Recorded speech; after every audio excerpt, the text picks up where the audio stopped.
जिंदाबाद जिंदाबाद जिंदाबाद बीजेपी जिंदाबाद जिंदाबाद जिंदाबाद श्यामा प्रसाद मुखर्जी जिंदाबाद जिंदाबाद जिंदाबाद पंडित दीनदयाल उपाध्याय जी जिंदाबाद बीजेपी जय সবচেয়ে বড় রাজনৈতিক পার্টি আমরা বলি রাজনৈতিক পরিবার পার্টি নয় এটা পরিবার আর এই পরিবার ভাবের মাধ্যমে ভারতীয় জনতা পার্টি বিশ্বের সবচেয়ে বড় পার্টি হয়েছে সদস্যতার দিক দিয়ে এগিয়ে চলেছি সংগঠনের দিক দিয়ে বুথ স্তর পর্যন্ত সমস্ত রাজ্যে জেলায় আমরা পৌঁছেছি এবং ক্ষমতায় প্রতিনিধিত্বের দিক থেকে পঞ্চায়েত থেকে পার্লামেন্ট সদস্য সারা দেশ তার বিশ্বের সর্বোচ্চ আমাদের কাছে আমাদের সর্বোচ্চ নেতা বিশ্বের মধ্যে সবচেয়ে জনপ্রিয়তম নেতা এই যেটা সম্ভব হয়েছে এটা ভারতীয় জনতা পার্টির যে সংগঠন কৌশল তার যে আদর্শ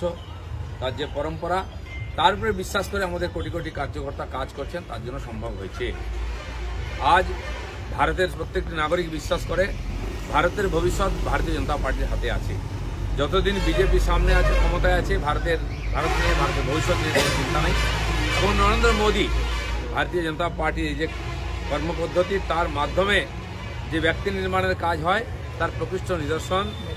আর সম্মানীয় প্রধানমন্ত্রী নরেন্দ্র মোদী তার আগে অটল বিহারী বাজপেয়ী আমাদের প্রধানমন্ত্রী হয়েছেন তারা বিশ্ববরেণ্য তাদের ব্যক্তিত্ব তাদের ত্যাগ তপস্যা তাদের কর্মদক্ষতা নিয়ে কোনো প্রশ্ন নাই আমাদের প্রেরণা শ্যামাপ্রসাদ মুখার্জি